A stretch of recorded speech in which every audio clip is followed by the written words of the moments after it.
আল্লাহর তলোয়ার খালিদ বিন ওয়ালিদ রাদিয়াল্লাহু আনহু এর জীবনী থেকে আমাদের পূর্ববর্তী সোনালী যুগের মানুষের বীরত্বের কথা জানতে পারি, যা আমাদের অনুপ্রেরণা যোগায়।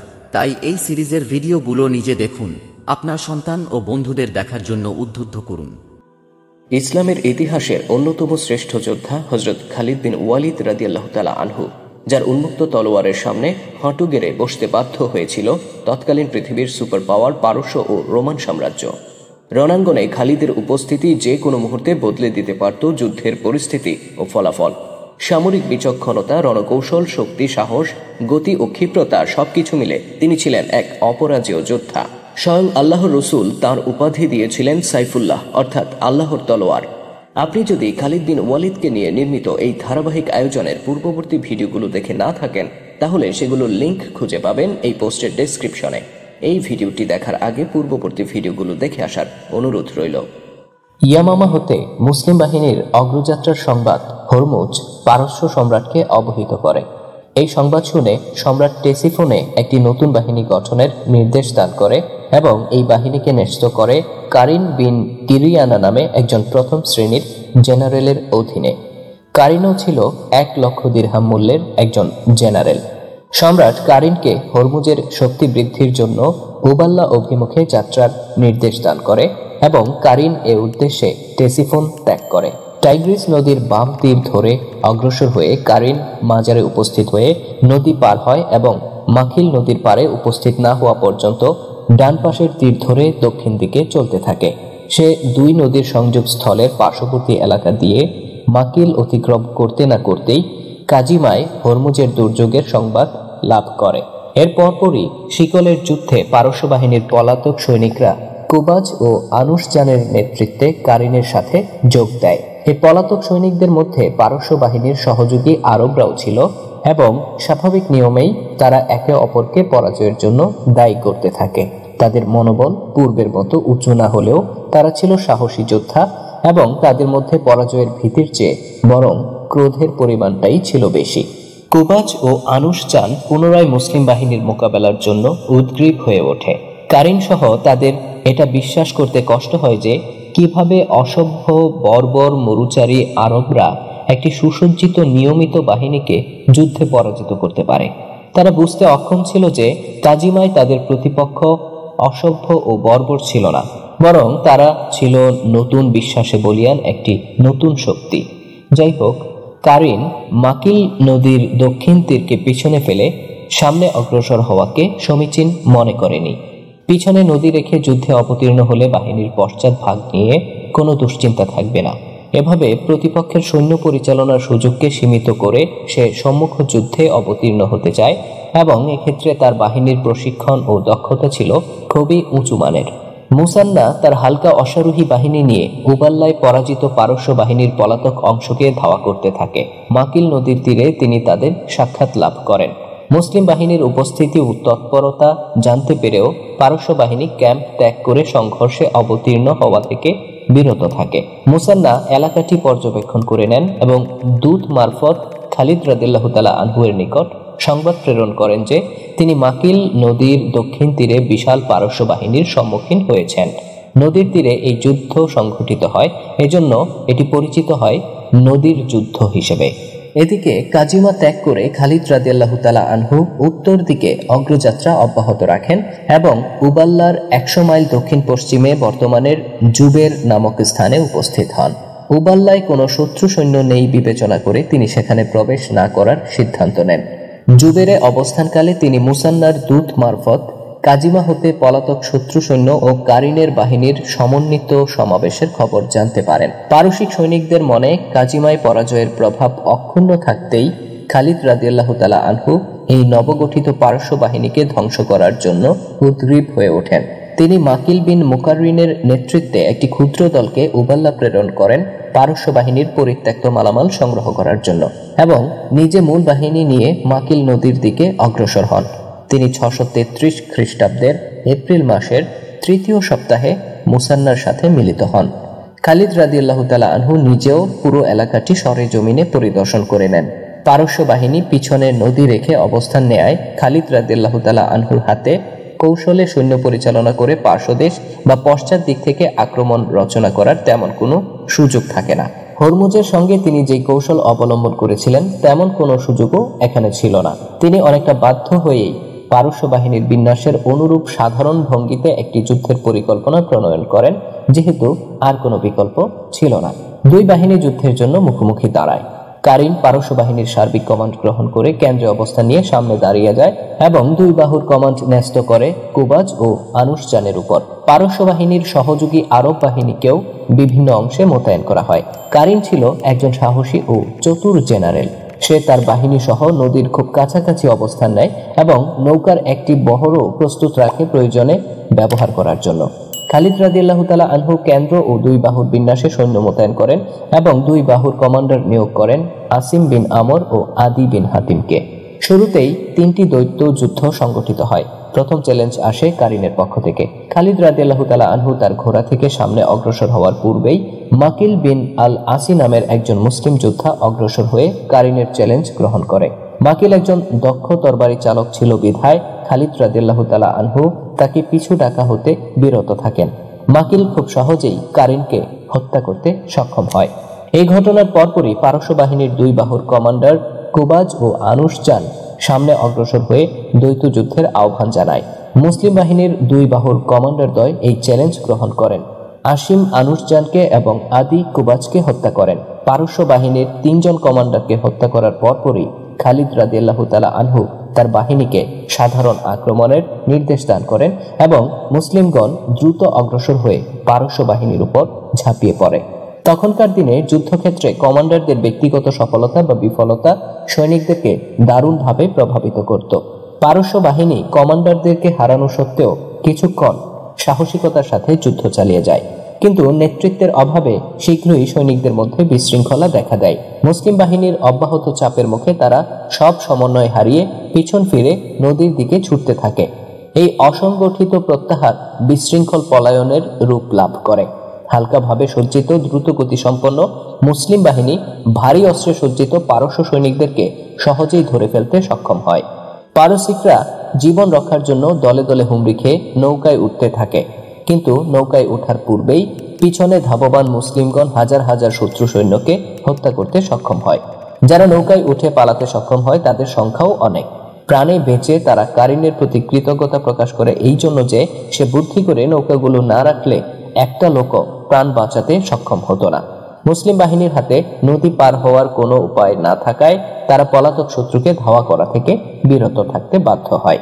তাবারির মতে এই যুদ্ধে 30,000 পারসিক সৈন্য নিহত হয়। এই যুদ্ধে কাজিমার চেয়েও বেশি পরিমাণ শত্রু সম্পদ হস্তগত হয়। খালিদ রাদিয়াল্লাহু তাআলা আনহু এবারও তাড়াতাড়ি 4/5 সম্পদ সৈনিকদের মধ্যে বিতরণ করেন এবং বাকি এক অংশ মদিনায় খলিফার কাছে পাঠিয়ে দেন। খালিদ রাদিয়াল্লাহু তাআলা আনহু বিজিত এলাকার প্রশাসনকে সংহত ও স্থায়ী করার কাজে মনোযোগ প্রদান করেন। স্থানীয় অধিবাসীগণ খালিদ রাদিয়াল্লাহু তাআলা আনহুর প্রতি আনুগত্য প্রকাশ করে নিরাপত্তার বিনিময়ে জিজিয়া কর প্রদানে সম্মত হয়। হুফায়র এর সদর দপ্তর স্থাপন করে খালিদ রাদিয়াল্লাহু তাআলা আনহু সুবিত বিন মুকাররিনের নেতৃত্বে একটি দল মোতায়েন করেন কর সংগ্রহ করার জন্য। খালিদ রাদিয়াল্লাহু তাআলা আনহু প্রশাসনিক কাজ নিয়ে ব্যস্ত থাকার সময় তার কিছু লোক কারিনের পলাতক সৈনিকদেরকে ধরার জন্য মাকিল ও ইউফ্রেটিস পার হয়ে যায়, আর কিছু লোক ইউফ্রেটিসের তীর ধরে হীরা অভিমুখে অগ্রসর হতে থাকে। পারস্য সম্রাট চশরোজের বাহিনীর আর কোনো চলাচল বা সমাবেশ দেখা যায় কিনা সেই সংবাদ সংগ্রহের জন্য। মাকিলে পারস্য বাহিনীর বিপর্যয়ের খবর টেসিফোনে অগ্নিশিখার মতো ছড়িয়ে পড়ে।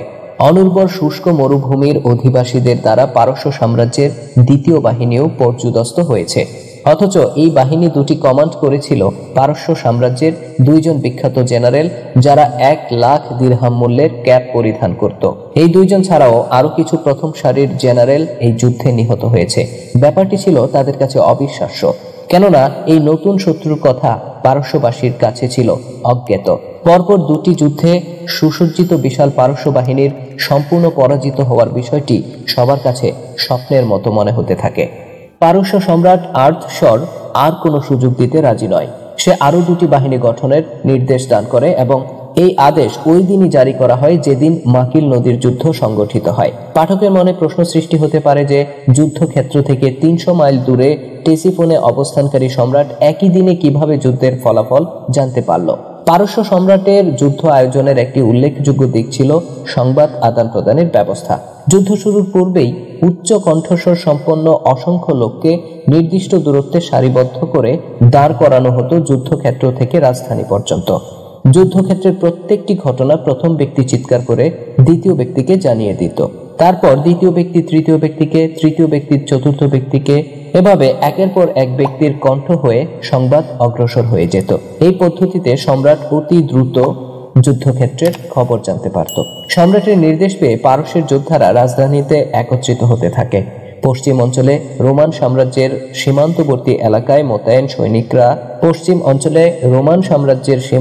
এলাকায় মোতায়েন করা সৈনিকরা ছাড়া প্রত্যেকটি শহর ও দুর্গ থেকে যোদ্ধারা একত্রিত হতে থাকে। কয়েকদিনের মধ্যেই প্রথম বাহিনী প্রস্তুত হয়ে যায়। পারসিকরা অনুমান করে যে মুসলিম বাহিনী ইউফ্রেটিস তীর ধরে উত্তর পশ্চিম ইরাকের দিকে অগ্রসর হবে। এই ধারণা থেকে সম্রাট ওয়ালাজা নামক স্থানে খালিদ এর গতিরোধ করে তার বাহিনী ধ্বংস করার সিদ্ধান্ত গ্রহণ করে। টেসিফোনে নবগঠিত পারস্য বাহিনীর প্রথমটি ন্যস্ত করা হয় আন্দার জিগরের কমান্ডে। আন্দার জিগর ছিল সীমান্তবর্তী প্রদেশ খোরাসানের সামরিক গভর্নর এবং পারস্য ও ইরাকি আরবদের দৃষ্টিতে খুবই খ্যাতিমান যোদ্ধা। পারসিক পরিবারে জন্মগ্রহণ করলেও সে বেড়ে উঠেছিল ইরাকি আরবদের মাঝে এবং আরবদের সাথে তার সম্পর্ক ছিল খুবই ভালো।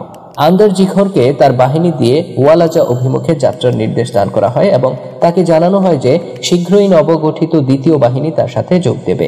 সে টেসিফোন থেকে যাত্রা করে টাইগ্রিস নদীর পূর্ব পার ধরে অগ্রসর হয়ে কাসকার নামক স্থানে নদী অতিক্রম করে। সে দক্ষিণ পশ্চিম দিকে অগ্রসর হয় এবং ওয়ালাজার নিকটবর্তী হয়ে ইউফ্রেটিস নদী পার হয়ে ওয়ালাজায় ক্যাম্প স্থাপন করে।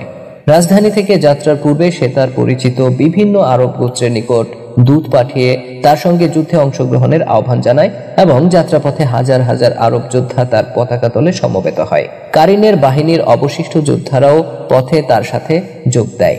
ওয়ালাজায় পৌঁছে নিজের বাহিনীর সৈন্যের বিশাল সংখ্যা দেখে সে খুব উল্লসিত বোধ করে। সে বাহমনের নেতৃত্বে দ্বিতীয় পারসিক বাহিনীর জন্য অপেক্ষা করতে থাকে, যা শীঘ্রই তার সাথে যোগ দেওয়ার কথা রয়েছে। বাহমান ছিল নবগঠিত দ্বিতীয় পারস্য বাহিনীর কমান্ডার। সে ছিল পারস্য সাম্রাজ্যের সামরিক ব্যক্তিত্বদের প্রথম কাতারের একজন এবং 1,00,000 দিরহামের একজন জেনারেল। দ্বিতীয় বাহিনী প্রস্তুত হলে সম্রাট তাকে ওয়ালাজা অভিমুখে যাত্রা করে আন্দার জিঘরের সাথে মিলিত হওয়ার নির্দেশ দেয়। সম্রাট উভয় বাহিনীকে বাহমনের সার্বিক কমান্ডে ন্যস্ত করে এই আশা নিয়ে যে বিশাল বাহিনী দ্বয়ের যৌথ শক্তি দিয়ে একটি প্রচণ্ড যুদ্ধে মুসলিম শক্তিকে চিরতরে খতম করা সম্ভব হবে। বাহমান আন্দার জিঘরের পথ পরিত্যাগ করে একটি ভিন্ন পথ ধরে যাত্রা শুরু করে। সে টেসিফোন থেকে দক্ষিণ দিকে অগ্রসর হয়ে দুই নদীর মধ্যবর্তী এলাকা দিয়ে সোজা ওয়ালাজা অভিমুখে অগ্রসর হতে থাকে। প্রথম বাহিনী টেসিফোন ত্যাগের বেশ কয়েকদিন পর তার বাহিনীর যাত্রা শুরু হয় এবং তার গতিও ছিল অপেক্ষাকৃত ধীর। মাকিল নদীর যুদ্ধে মুসলিম বাহিনীর বিজয় নজিরবিহীন ঘটনা। সামান্য ক্ষয়ক্ষতির বিনিময়ে তারা বিশাল পারস্য বাহিনীকে পর্যুদস্ত করে বিপুল পরিমাণ সম্পদ হস্তগত করতে সক্ষম হয়। কিন্তু এই যুদ্ধ খালিদ রাদিয়াল্লাহু তাআলা আনহুকে কিছু বিষয়ে ভাববার সুযোগ এনে দেয়। তিনি দুটি যুদ্ধে বিশাল দুই পারস্য বাহিনীকে পরাজিত করা সত্ত্বেও এখন পর্যন্ত পারস্য সাম্রাজ্যের প্রান্তে দাঁড়িয়ে আছেন।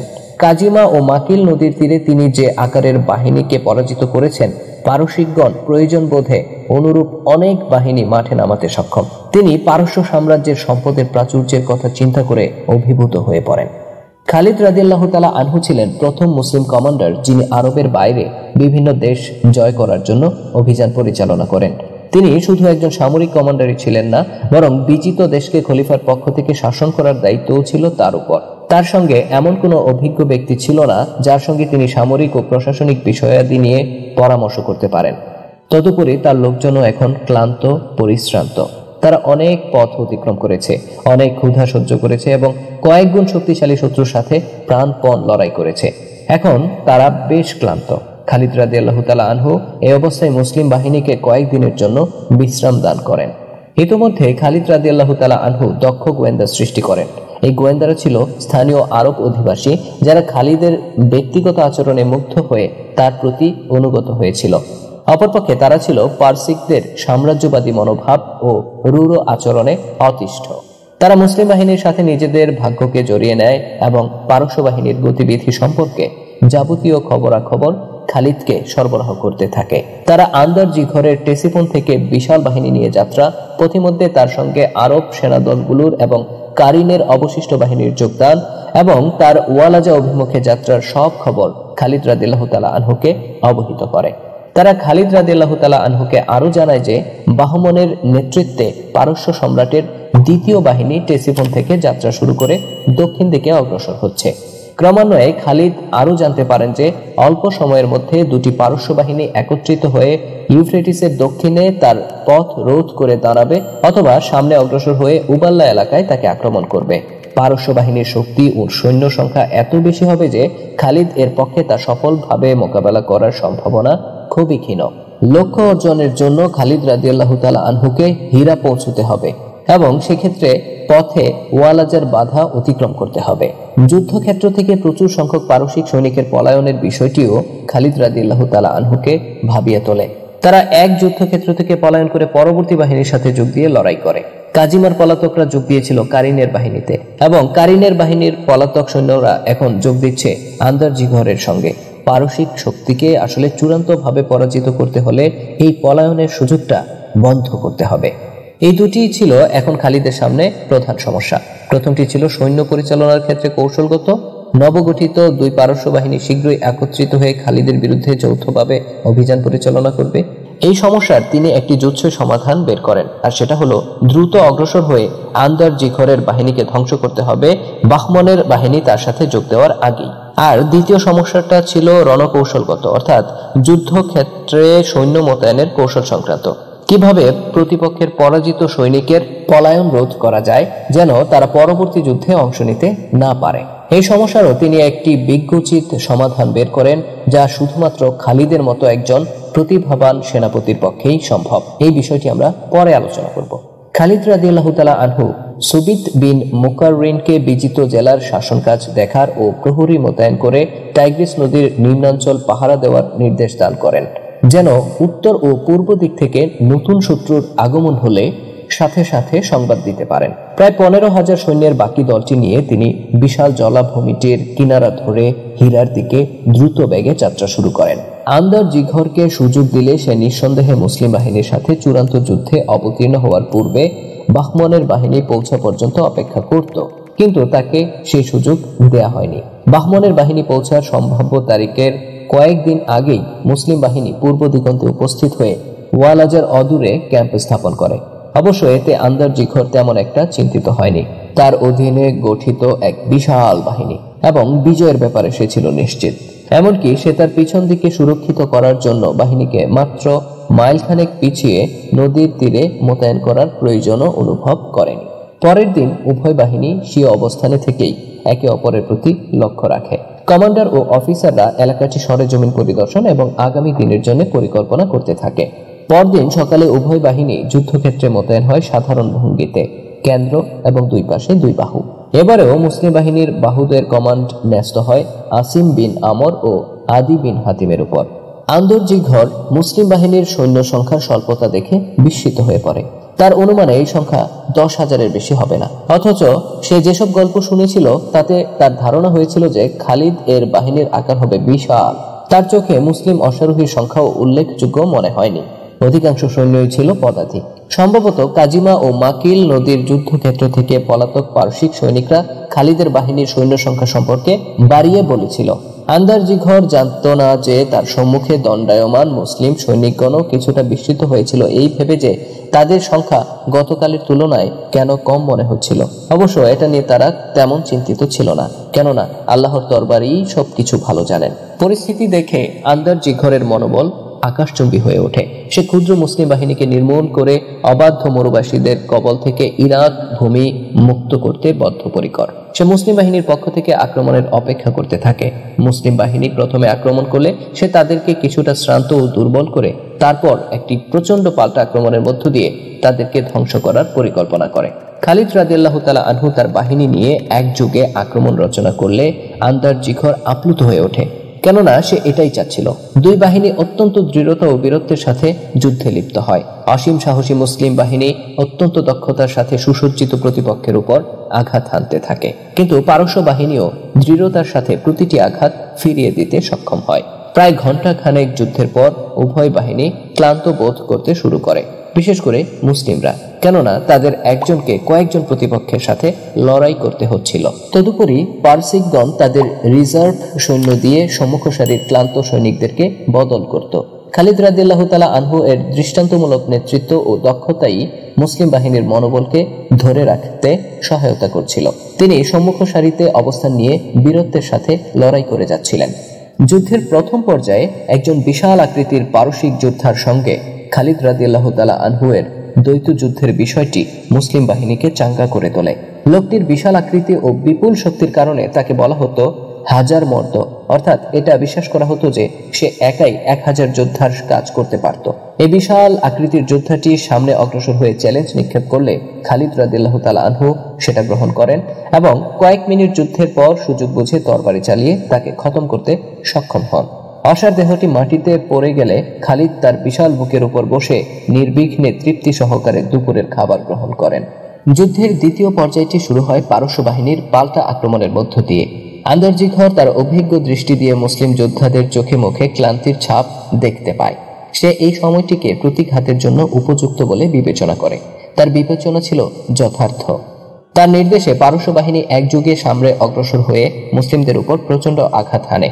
মুসলিম বাহিনী এই আঘাত কিছু সময়ের জন্য সহ্য করতে সক্ষম হলেও তাদের স্নায়ু ও অঙ্গ প্রত্যঙ্গের উপর অসহনীয় চাপের সৃষ্টি হয়। তারা ধীরে ধীরে পিছু হতে থাকে, যদিও যুদ্ধের শৃঙ্খলা বজায় রেখে। এতে পারস্য বাহিনীর আঘাতের মাত্রা আরো বৃদ্ধি পায়। মুসলিমগণ বারবার খালিদ রাদিয়াল্লাহু তাআলা আনহুর দিকে তাকাচ্ছিল, এই আশায় যে যুদ্ধ পরিকল্পনায় কোনো পরিবর্তন আসে কিনা বা অন্য কোনো সংকেত পাওয়া যায় কিনা, যার দ্বারা তারা কিছুটা স্বস্তি বোধ করবে। কিন্তু খালিদ রাদিয়াল্লাহু তাআলা আনহুর পক্ষ থেকে তেমন কোনো সংকেত ছিল না, বরং তিনি সিংহের মতো যুদ্ধ করে যাচ্ছিলেন এবং সহযোদ্ধাদের নিকট থেকেও এটাই আশা করছিলেন এবং তার সৈন্যরা এই কাজটাই করে যাচ্ছিল। সামনে অগ্রসর হওয়ার জন্য পারসিকদের যদিও খুব চড়া মূল্য দিতে হচ্ছিল, তবু তারা ছিল সম্ভাব্য বিজয়ের আনন্দে উদ্বেলিত। আন্দারজিঘরও ছিল উল্লসিত। বিজয় প্রায় হাতের মুঠোয় এসে গেছে। সে পারস্য সাম্রাজ্যের সামাজিক মর্যাদার সিঁড়ি বেয়ে সর্বোচ্চ মর্যাদায় এখন পর্যন্ত আসীন হতে পারেনি। এখন সে স্পষ্টতই 1,00,000 দিরহাম মূল্যের ক্যাপ তার সামনে দেখতে পাচ্ছে। মুসলমানরা বন্য প্রাণীর মতো কোণঠাসা অবস্থায় থেকে জীবন বাজি রেখে বেপরোয়া ভঙ্গিতে যুদ্ধ করে যাচ্ছিল। তারা সকল মানবীয় ধৈর্যের শেষ প্রান্তে পৌঁছে গেছে। অনেকেই ভাবতে শুরু করে, আহা, খালিদ যদি শেষ পর্যন্ত তার প্রতিপক্ষ কমান্ডারের সাথে দ্বৈত যুদ্ধে লিপ্ত হতো। অবস্থা এমন যে প্রতিপক্ষের আর একটু চাপ বৃদ্ধি পেলেই মুসলিম বাহিনীর প্রতিরক্ষাব্যূহ ভেঙে হাজার হাজার টুকরা হয়ে যাবে। এমন সময় খালিদ রাদিয়াল্লাহু তাআলা আনহু একটি সংকেত প্রদান করেন। কেউ বুঝল না এই সংকেতের অর্থ কি, কিন্তু যাদের জন্য এই সংকেত তারা ঠিকই তৎপর হয়ে উঠল। মুহূর্তের মধ্যেই পারস্য বাহিনীর পেছনের পাহাড়ের চূড়ার রেখা বরাবর 2 সারি অশ্বারোহীর আবির্ভাব হয়। এক সারি তাদের পশ্চাৎ ভাগের বাম দিক থেকে এবং অন্য সারি ডান দিক থেকে। আল্লাহু আকবার ধ্বনি দিয়ে মুসলিম অশ্বারোহীরা পেছন থেকে পারস্য বাহিনীর উপর ঝাঁপিয়ে পড়ে। আরবীয় ঘোড়ার খুরের দাপটে 2 পাহাড়ের মধ্যবর্তী ওয়ালাজার সমতল ভূমি প্রকম্পিত হয়ে ওঠে। পারস্য বাহিনীর সম্ভাব্য বিজয়ের আনন্দ ভীতিতে রূপান্তরিত হয়। কিছুক্ষণ পূর্বে যারা উল্লাসে ফেটে পড়ছিল, পশ্চাৎ দিক থেকে মুসলিম অশ্বারোহী বাহিনীর আকস্মিক আক্রমণে তারা ভীত সন্ত্রস্ত হয়ে আর্তচিৎকার করতে থাকে। খালিদ রাদিয়াল্লাহু তাআলা আনহুর নেতৃত্বে মূল বাহিনীও নতুন উদ্যম ও শক্তি নিয়ে পারস্য বাহিনীর পেছনে আক্রমণরত 2 অশ্বারোহী দলের সাথে মিলিত হয়। ফলে পারস্য বাহিনী মুসলমানদের দ্বারা সম্পূর্ণরূপে ঘেরাও হয়ে যায়। আন্দারজিঘরের বাহিনী একটি ফাঁদের মধ্যে পড়ে যায়, যেখান থেকে পলায়নের আর কোনো পথ খোলা নেই। পরিস্থিতির ভয়াবহতা উপলব্ধি করে সুশৃঙ্খল পারস্য বাহিনী মুহূর্তের মধ্যেই বিশৃঙ্খল জনতার রূপ লাভ করে। সন্ত্রস্ত সৈনিক দল পিছনে ফিরলে বর্ষা ও তরবারির আঘাতে ভূপাতিত হয়, আর সামনে অগ্রসর হলে তরবারি ও ড্যাগারের আঘাতে ধরাশায়ী হয়। চারিদিক থেকে আগত আক্রমণের চাপে তারা দিক বিদিক জ্ঞানশূন্য হয়ে পড়ে। পরিস্থিতি এমন হয় যে স্বীয় অস্ত্র পরিচালনা বা প্রতিপক্ষের আঘাতকে উপেক্ষা করার জন্য প্রয়োজনীয় চলাচলের সুযোগও সীমিত হয়ে পড়ে। যারা যুদ্ধ করতে চাচ্ছিল তারা বুঝতে পারছিল না কার উপর আঘাত হানবে। আর যারা যুদ্ধক্ষেত্র ত্যাগ করে পলায়ন করতে চাচ্ছিল তারাও বুঝতে পারছিল না কোন দিক দিয়ে তারা পালাবে।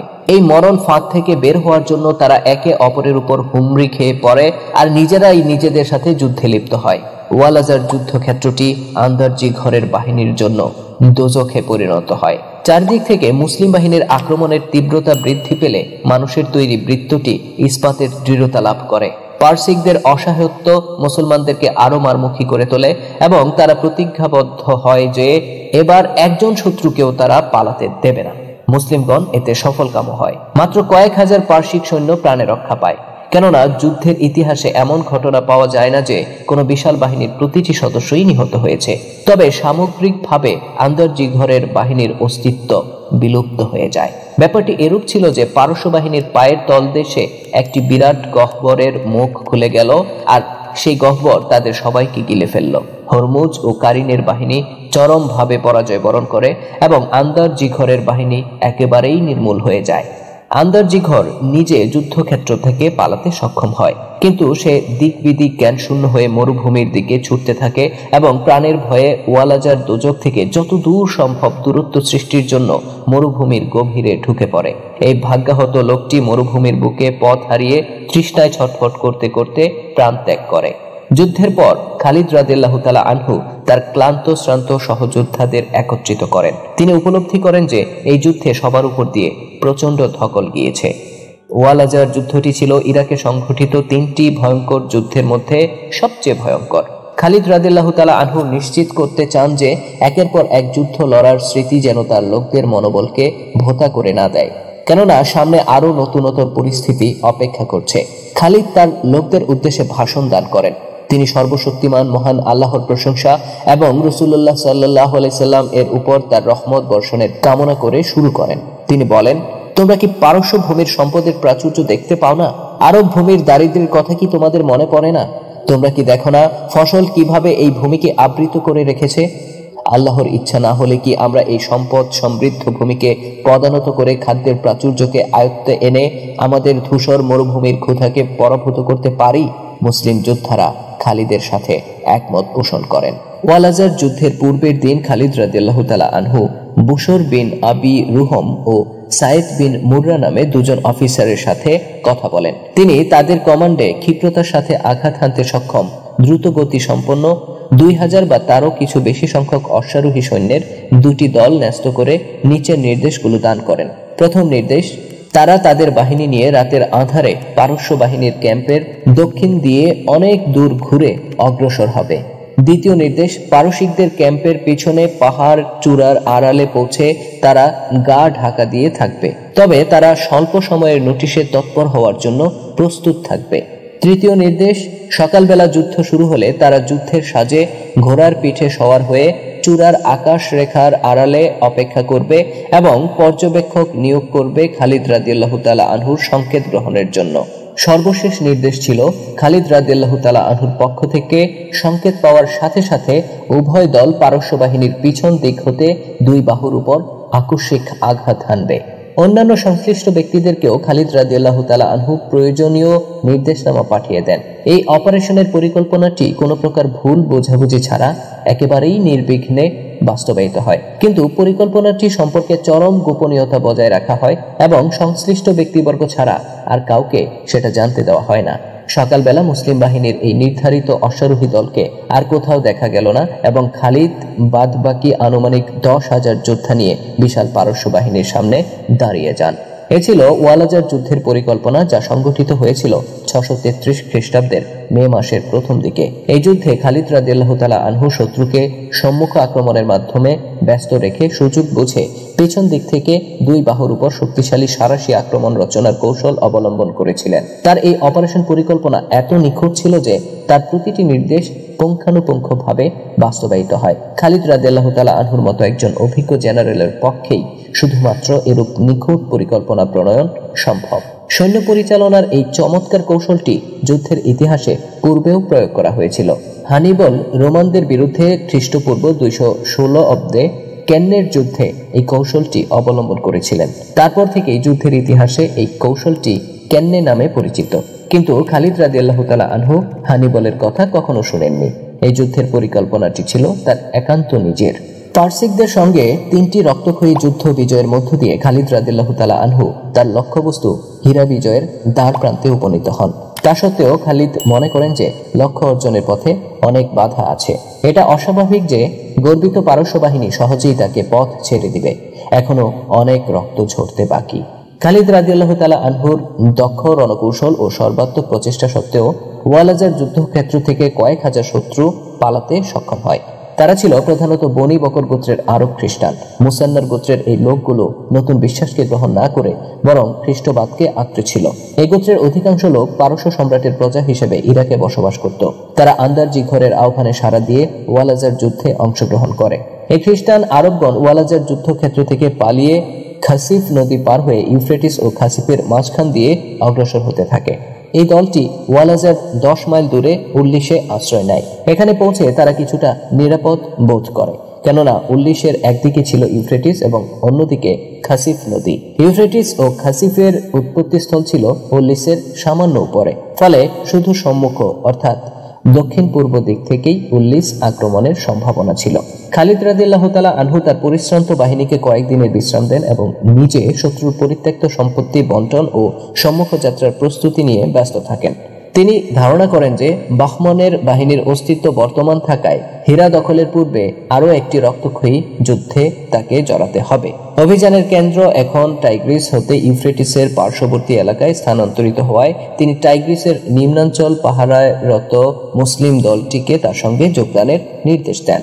খালিদ রাদিয়াল্লাহু তাআলা আনহু তার গোয়েন্দা সূত্র থেকে উল্লিশে শত্রুর অবস্থানের কথা জানতে পারেন, কিন্তু ওয়ালাজার যুদ্ধক্ষেত্র থেকে পলাতক এই শত্রু দলটিকে তিনি কোনো সামরিক সমস্যা হিসেবে বিবেচনা করেন না।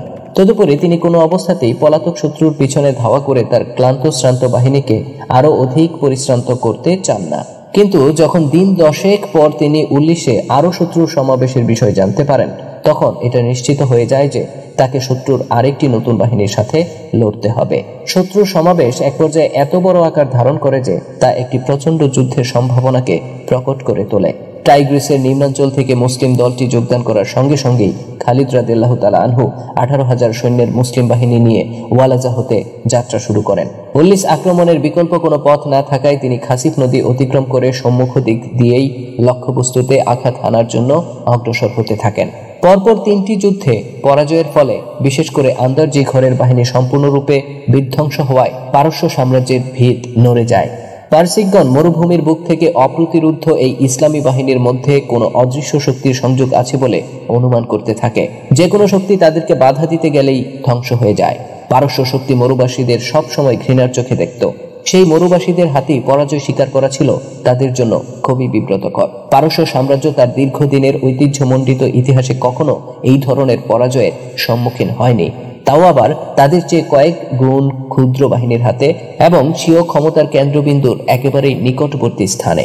এই প্রথমবারের মতো পারসিকগণ আরবদের সম্পর্কে তাদের ধারণা পরিবর্তন করতে বাধ্য হয়। তাদের কাছে এটা দিবালোকের মতো পরিষ্কার হয়ে যায় যে ইসলামের মধ্যে এমন কিছু আছে যা মরুবাসী আরবদের মতো পশ্চাৎপদ, বিশৃঙ্খল ও বর্বর জাতিকে শক্তিশালী, সুশৃঙ্খল ও সুসংঘবদ্ধ বিজয়ী শক্তিতে রূপান্তরিত করেছে।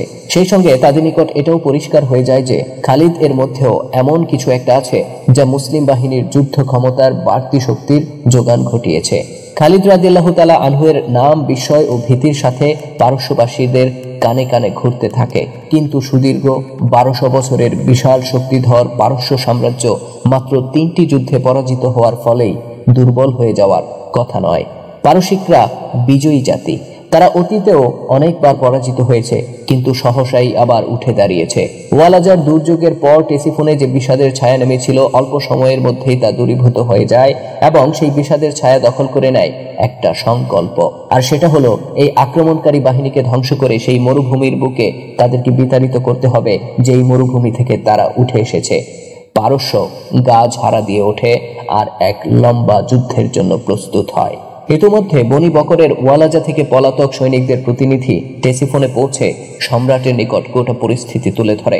তারা উল্লেশ ও হীরার মাঝখানে বসবাসকারী তাদের গোত্রের লোকদের নিকটও সাহায্য প্রার্থনা করেছিল। তাদের এই আহ্বানে সাড়া দিয়ে হাজার হাজার আরব খ্রিস্টান উল্লেশে সমবেত হয়ে খালিদের বিরুদ্ধে একটি মরণপণ যুদ্ধের জন্য প্রস্তুতি নিচ্ছে।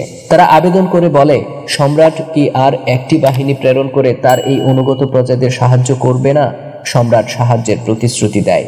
সঙ্গে সঙ্গে বাহমানের নিকট সম্রাটের বার্তা পৌঁছে যায়। ওয়ালাজার দুর্যোগের খবর পেয়েই বাহমান তার অগ্রাভিযানে বিরতি দিয়ে ইউফ্রেটিসের উত্তর পারে অবস্থান করতে থাকে। সম্রাটের নির্দেশ মোতাবেক তাকে বাহিনী সহ উল্লেশে গিয়ে আরব সৈনিকদের সাথে মিলিত হয়ে সম্মিলিত বাহিনীর নেতৃত্ব গ্রহণ করে হীরার পথে খালিদকে বাধা দান করতে হবে। কিন্তু বাহমান নিজে উল্লেশে যায়নি। সে তার পরবর্তী সিনিয়র জেনারেল জবানকে সম্রাটের নির্দেশ শুনিয়ে তার নেতৃত্বেই পারস্য বাহিনীকে উল্লেশে পাঠিয়ে দেয়। বাহমান জবানকে আরো বলে, আমি যোগদান না করা পর্যন্ত সম্ভব হলে যুদ্ধ এড়িয়ে চলবে। জবান তার বাহিনী নিয়ে যাত্রা করলে বাহমন টেসিফোনে প্রত্যাবর্তন করে। বাহমন কেন রাজধানীতে ফিরেছিল সেটা অবশ্য জানা যায়নি, তবে অনুমান করা যায় যে সে সম্রাটের সাথে কতিপয় বিষয়ে পরামর্শ করতে চেয়েছিল। রাজধানীতে পৌঁছে সে সম্রাটকে অসুস্থ দেখতে পায় এবং অপেক্ষা করতে থাকে। এদিকে উল্লেশে পৌঁছে জবান আরব খ্রিস্টানদের এক বিশাল সমাবেশ দেখতে পায়। তারা সমবেত হয়েছে হীরা ও আমঘিসিয়া এলাকা থেকে। ইতোমধ্যে তারা সবাই উপলব্ধি করেছে যে খালিদ এর উদ্দেশ্য হচ্ছে হীরা দখল করা এবং এতে তার সফলতার অর্থ হচ্ছে আরো রক্তপাত ও দাসত্ব বরণ। তাই তারা একত্র হয়েছে খালিদকে প্রতিহত করার জন্য, এমনকি প্রয়োজন হলে জীবন দিয়ে। জবান গোটা বাহিনীর সার্বিক কমান্ড গ্রহণ করে। খ্রিস্টান আরবদের অংশের কমান্ড ন্যস্ত করা হয় আব্দুল আসওয়াদ নামের জনৈক গোত্র প্রধানের উপর। আসওয়াদের দুই ছেলে ওয়ালাজার যুদ্ধে নিহত হয়েছিল এবং সে প্রতিশোধ গ্রহণের জন্য উদ্গ্রীব হয়েছিল। ইউফ্রেটিসকে বামে, খাসিফ নদীকে ডানে এবং দুই নদীর সংযোগস্থলকে পেছনে রেখে পার্সিক ও আরবরা পাশাপাশি অবস্থান গ্রহণ করে। জবান পারস্য বাহিনী সহ উল্লেশে পৌঁছার পূর্বেই মুসান্না তার হালকা অশ্বারোহী বাহিনী সহ সেখানে উপস্থিত হয়ে আরব খ্রিস্টানদের সম্মুখীন হয়। তিনি খালিদ রাদিয়াল্লাহু তাআলা আনহুকে শত্রুর অবস্থান, সংখ্যা ও উদ্দেশ্য সম্পর্কে অবহিত করেন। খালিদ যাত্রার গতি আরো বাড়িয়ে দেন। পারস্য বাহিনী উল্লেশে পৌঁছার পূর্বেই আরব খ্রিস্টানদেরকে আক্রমণ করার বাসনা নিয়ে, কিন্তু মাত্র কয়েক ঘন্টা পূর্বে জবান উল্লেশে পৌঁছে যায়। ফলে খালিদকে আবার একটি বিশাল শত্রু বাহিনীর মোকাবেলা করতে হচ্ছে। এই ক্ষেত্রেও তিনি বেশি সংখ্যক শত্রু নিধনের পরিকল্পনা নেন, যেন পরবর্তী যুদ্ধে কম সংখ্যক শত্রুর মোকাবেলা করতে হয়। তিনি শত্রুকে সংগঠিত ও সমন্বিত পরিকল্পনা তৈরির পর্যাপ্ত সময় না দিয়ে ওই দিনই আক্রমণ করার সিদ্ধান্ত নেন। সময়টি ছিল 633 খ্রিস্টাব্দের মে মাসের মাঝামাঝি। খালিদ উল্লেশের নিকটবর্তী হয়ে মুসলিম বাহিনীকে যুদ্ধের বিন্যাসে সজ্জিত করার জন্য সাময়িক যাত্রা বিরতি করেন। পূর্বের মতোই এবারও তিনি আদি বিন হাতিম ও আসিম বিন আমরকে দুই বাহুর কমান্ডার নিযুক্ত করে অভিযান শুরু করেন। এবার সম্মুখ দিক থেকে আক্রমণ করা ছাড়া শত্রুর দুই বাহু বা পিছন দিক দিয়ে সৈন্য পরিচালনার কোনো উপায় ছিল না। তাই এই যুদ্ধে বিজয় নির্ভরশীল ছিল আক্রমণের গতি ও তীব্রতার উপর। জবান আসন্ন আক্রমণ সম্পর্কে জানার পূর্বেই মুসলিম বাহিনী উল্লেশের কাছাকাছি পৌঁছে যায়। জবানের নিকট মুসলিম বাহিনীর উপস্থিতির খবর পৌঁছে দুপুর বেলা। পারসিক সৈনিকরা তখন আহারের প্রস্তুতি নিচ্ছিল। অন্য যে কোনো সময়ের এবং যে কোনো জাতির সৈনিকদের মতোই পারস্যের সৈন্যরাও গরম খাবার পছন্দ করত এবং খালি পেটে যুদ্ধ করতে নারাজ ছিল। তবে তাদের আরব সহযোগীরা অবশ্য তৎক্ষণাৎ যুদ্ধে ঝাঁপিয়ে পড়তে প্রস্তুত ছিল। জবান তার সৈনিকদের দিকে এবং রান্নাঘর থেকে সদ্য আনা খাদ্যের প্রতি তাকায়। তারপর যুদ্ধের বিন্যাসে দ্রুত অগ্রসরমান মুসলিম বাহিনীর দিকে তাকায়। পারসিকরা ছিল সাহসী যোদ্ধা, কিন্তু ওই মুহূর্তে তারা ছিল বেশ ক্ষুধার্ত। তারা জবানকে বলে, আমরা এখন খাবো, তারপর যুদ্ধ করব। জবান উত্তর দেয়, আমার ভয় হয় যে শত্রু তোমাদেরকে শান্তিতে খেতে দিবে না। পারসিকরা তাদের কমান্ডারকে অমান্য করে বলে, না, আমরা আগে আহার গ্রহণ করব, তারপরেই যুদ্ধ করব। মাটিতে কাপড় বিছিয়ে খাবার পরিবেশন করা হয়। সৈনিকরা খেতে বসে যায়। তাদের ধারণা ছিল যে হাতে সময় আছে।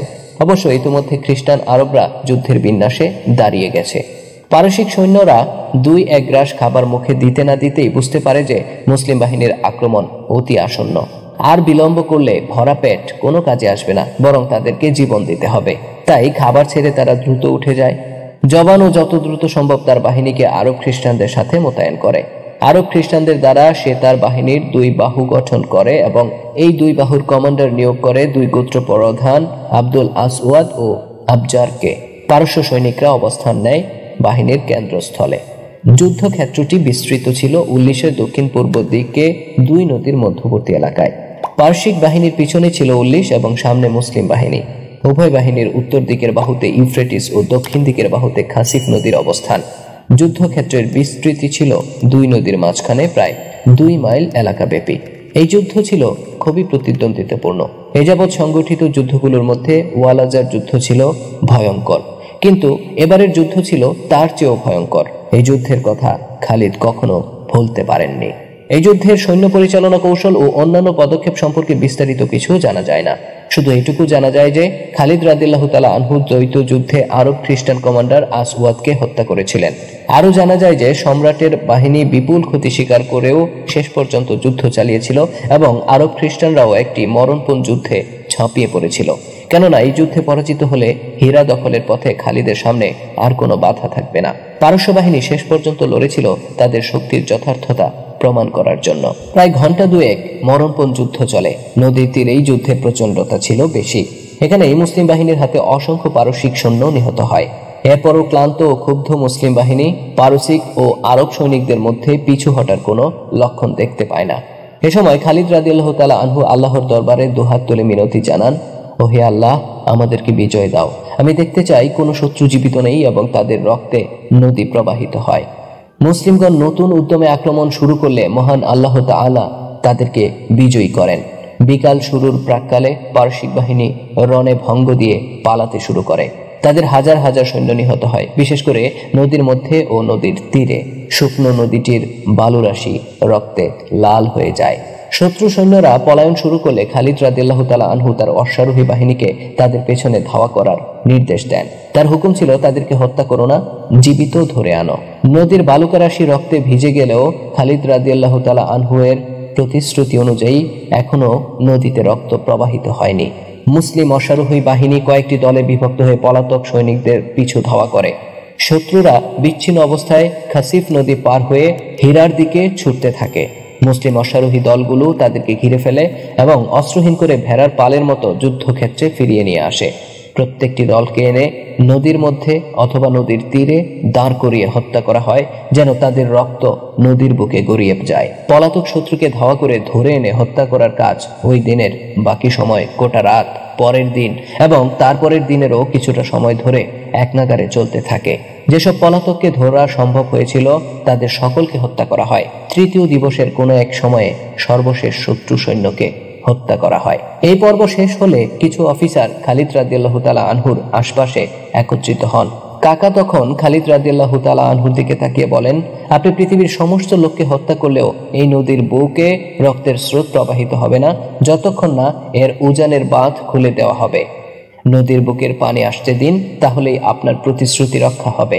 খালিদ রাদিয়াল্লাহু তাআলা আনহু বাঁধ খুলে দেওয়ার নির্দেশ দেন। বাঁধ খুলে দেওয়ার সঙ্গে সঙ্গে নদীর বুকে পানির ধারা প্রবাহিত হয় এবং সেই সঙ্গে প্রবাহিত হয় নদীর বুকে জমে থাকা প্রতিপক্ষের রক্ত।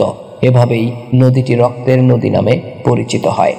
যুদ্ধের দিন সূর্য অস্ত গেলে খালিদ রাদিয়াল্লাহু তাআলা আনহু তার লোকদেরকে নিয়ে পারসিক বাহিনীর পরিত্যক্ত খাবারগুলোর নিকটে যান। মরুবাসী আরবগণ তাদের খাবার আয়োজন দেখে বিস্ময়ে অভিভূত হয়ে পড়ে। উল্লিশের যুদ্ধ এখানেই শেষ। পারস্য বাহিনীর সৈনিকদের পরিবারবর্গ সহ অসংখ্য ধন সম্পদ মুসলমানদের হস্তগত হয়। তাবারির মতে এই যুদ্ধে 70,000 পারসিক ও আরব খ্রিস্টান নিহত হয়, কিন্তু প্রধান সেনাপতি জবান পালাতে সক্ষম হয়। পরদিন স্থানীয় অধিবাসীদের সাথে খালিদের একটি চুক্তি হয়। এই চুক্তি অনুযায়ী জিজিয়া কর প্রদানের বিনিময়ে মুসলিমরা তাদেরকে নিরাপত্তা প্রদান করবে। এই চুক্তির একটি নতুন বৈশিষ্ট্য ছিল যে স্থানীয় অধিবাসীরা মুসলমানদের পক্ষ থেকে গোয়েন্দাগিরি করবে এবং তাদের পথ প্রদর্শক হিসেবে কাজ করবে।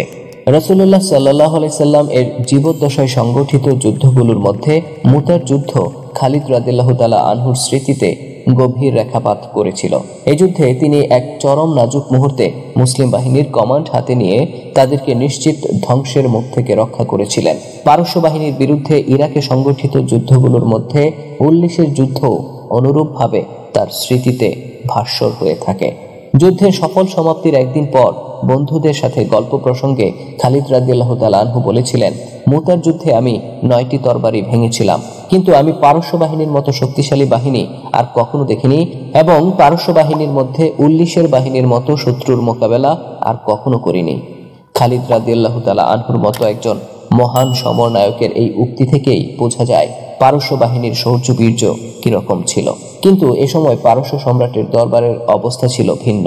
সম্রাট আর্চশের মুমূর্ষ অবস্থায় শয্যাশায়ী, এবং তার পক্ষে আল্লাহর দরবারের মোকাবেলায় আর কোনো বাহিনী প্রেরণ করা সম্ভব নয়। উল্লিশের যুদ্ধক্ষেত্র হতেই ভেসে এসেছিল মহান পারস্য সম্রাট আনুশিরওয়ারের দৌহিত্র সম্রাট আর্চশের এর জীবনের বিদায় সঙ্গীত।